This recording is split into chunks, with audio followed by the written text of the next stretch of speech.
Sometimes a video finds you at the exact moment you were ready to hear it. Not earlier, not later, right now. Maybe you've been searching for something unnamed. A reason to keep going. A sign that you're not lost. This is that moment. Breathe, let the noise of the world fade just for a few minutes and listen. You've carried a quiet weight for longer than you admit. It hides in your shoulders, in the corners of your thoughts, in the way you stare at a blank ceiling long after midnight. You wonder if anyone else feels this way, this strange combination of exhaustion and longing. I promise you, they do. And tonight, you're not alone. Life isn't a straight line. It bends and breaks and loops back on itself. The map you were given as a child no longer matches the road beneath your feet, but every twist, every wrong turn is still part of the path. What you call detours are often the very routes that lead you to the person you were meant to become. As you listen, imagine a soft light beginning to glow just ahead, faint at first, then steady. That light isn't me. It isn't this video. It's you, remembering that you still carry warmth, courage, and the power to start again. You haven't lost it. You simply forgot where to look. Stay with me for a while. Let these words be a mirror for the strength you've overlooked. This story was waiting for you patiently until the moment you were ready, and now here you are. There is a quiet, almost electric moment that arrives in every life. A moment when you feel the weight of other people's expectations pressing against your chest like a heavy stone. You try to explain yourself again and again, hoping that if you just find the right words, they will finally understand. But they don't. And Carl Jung would tell you they never truly can. In the early decades of the 20th century, Jung discovered something astonishing about the human psyche. The more we strive to justify our choices to others, the further we drift from our own inner compass. He saw this first in himself. As a young psychiatrist, Jung walked in the immense shadow of Sigmund Freud, the man many considered a genius of the mind. Their friendship was intense, almost mythic. A meeting of minds destined, it seemed, to last a lifetime. Yet Jung felt an undeniable tension. Freud wanted a disciple who would continue his legacy. Jung wanted the freedom to explore the vast territory of the unconscious in his own way.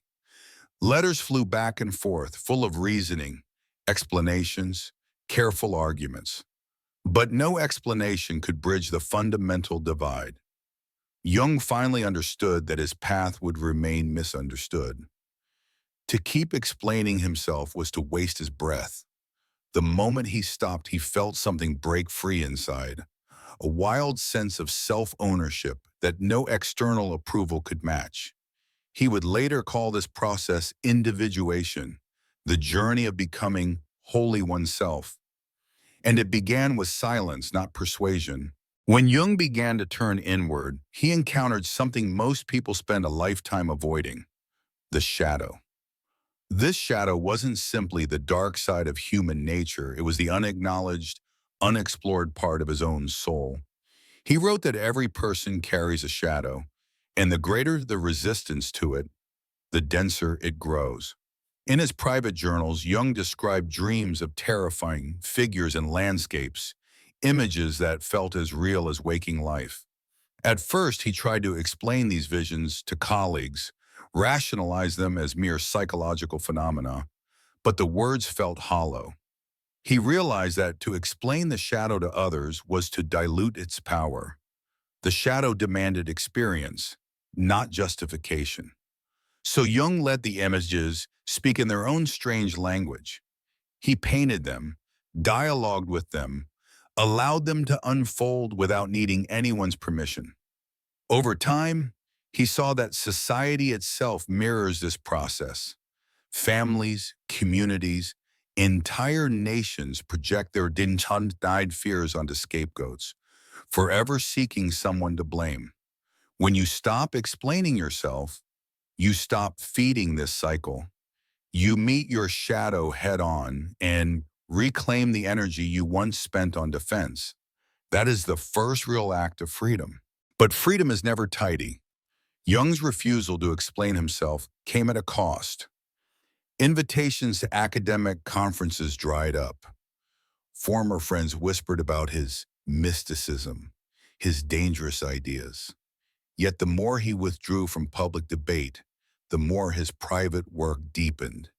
He filled notebooks with symbols, myths, and visions that felt older than civilization itself. He studied alchemy not as superstition, but as a map of inner transformation. People wanted him to defend these interests. Wasn't he supposed to be a scientist? Jung simply kept working. He wrote that the human psyche is not a machine to be dissected, but a living mystery that resists simple explanation. In this, he became a mirror for anyone who has ever chosen a path that family or culture cannot understand.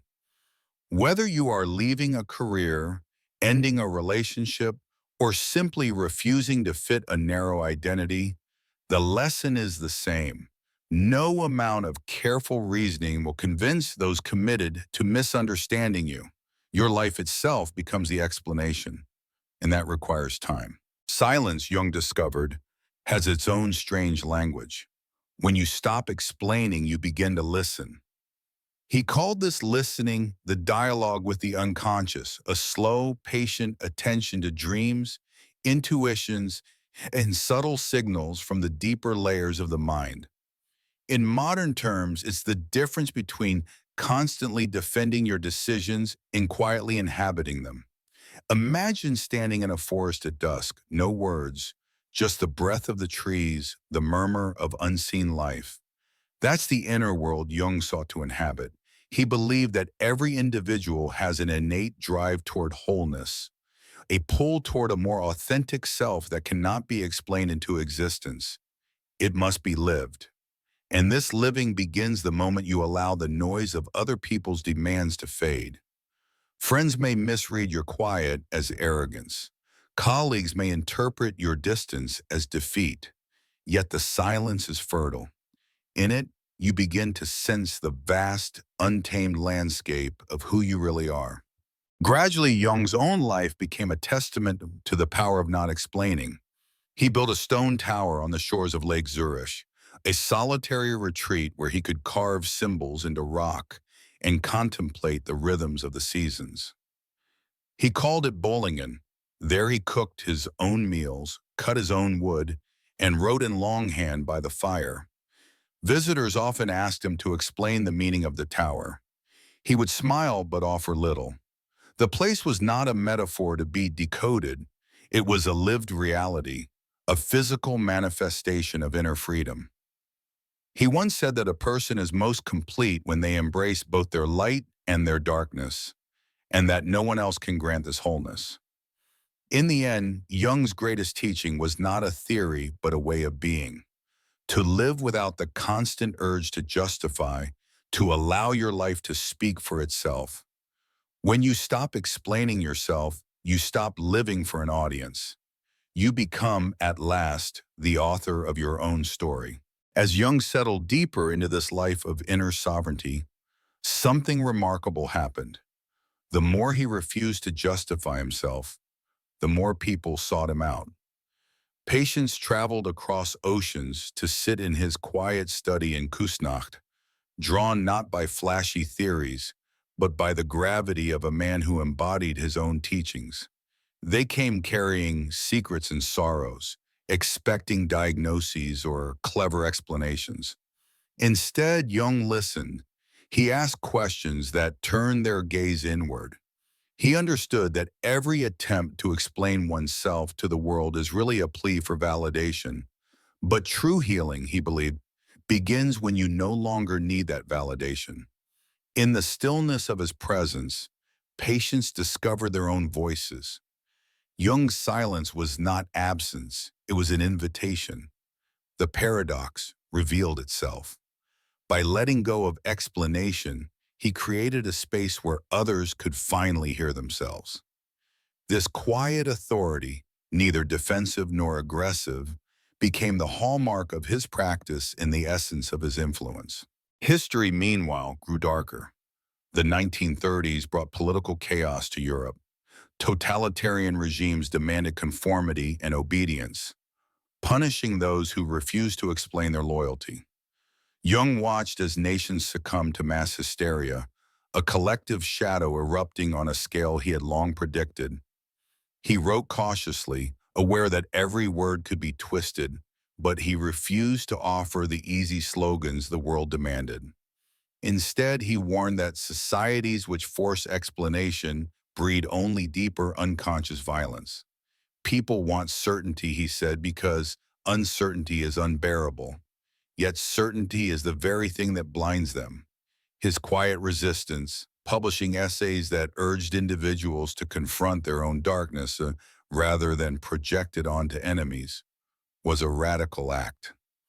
In a time when silence could be fatal, Jung's refusal to bow to ideological pressures demonstrated a deeper courage, the courage to let truth remain complex, unpolished, and ultimately beyond explanation. After the war, Jung's insights reached a new generation seeking meaning in the rubble. Soldiers returned haunted by nightmares they could not name. Ordinary citizens carried unspoken guilt. Jung welcomed them without judgment. He had spent years exploring myth and symbol, and now these ancient images became bridges for people who could not explain their pain in ordinary language. He spoke of archetypes, timeless patterns that emerge when the conscious mind fails. He showed how dreams of floods or burning cities mirrored not just personal trauma, but collective wounds. And again, he resisted the urge to simplify. He did not reduce these visions to neat formulas. He taught that the psyche speaks in metaphor and paradox, and that to force an explanation is to miss the message. Healing came not from verbal justification, but from accepting the mystery. As Jung aged, his own dreams turned luminous. He recorded visions of vast temples, radiant figures, and distant stars. He sensed that death itself was not an end, but a transformation, an archetypal passage as natural as birth. Visitors begged him to explain these revelations, to offer a final doctrine. He smiled and declined. The meaning makes itself, he once said, if you follow the images far enough. To explain would have been to betray the experience. He knew that the soul's journey could never be packaged into a single narrative. Each person must walk their own labyrinth, discover their own symbols, and meet their own shadow. By refusing to give final answers, Jung honored the individuality of every seeker. He left behind not a closed system, but an open path. In the twilight of his life, Jung looked back on decades of inner exploration and outward misunderstanding. He had been called a mystic, a heretic, even a madman, yet he felt no need to defend his choices. His work had entered the bloodstream of culture, psychology, art, literature, spirituality, without the armor of explanation. He once wrote, "I am not what happens to me, I am what I choose to become." That choice, he understood, is beyond debate, and this is where his legacy speaks to us now. We live in an age of constant commentary, where every action is met with demands for clarification. Jung's life is a quiet counterpoint. When you stop explaining yourself, you free yourself from the endless court of opinion. You reclaim the energy once spent on defense and direct it toward creation, love, and the mysterious work of becoming whole. His story is not an argument, but an invitation to let your life, like his, become its own unspoken explanation. Now the journey turns outward again. You notice the faces of those around you with new clarity. The neighbor whose story you've never asked. The friend who hides pain behind a practiced smile. The stranger who meets your eyes for a fleeting second. Every person is carrying a universe of unseen battles and quiet hopes. When you approach them With the awareness you've uncovered, something shifts. The boundaries between you soften. Compassion is no longer a choice. It becomes a natural response. You see yourself reflected in them, and them in you, and the separation you once believed in begins to dissolve. The circle closes where it began, but you are no longer the same. The stillness you touch now hums beneath your everyday movements. The quiet signs continue to appear, but you no longer chase them. They come as they always have when you most need them. Perhaps tomorrow will bring another challenge, another moment of doubt, but you will carry this awareness with you. You have discovered that guidance is never absent. It waits for your attention. When you find yourself lost again, remember this simple truth. The door is always open, and the path is already within you.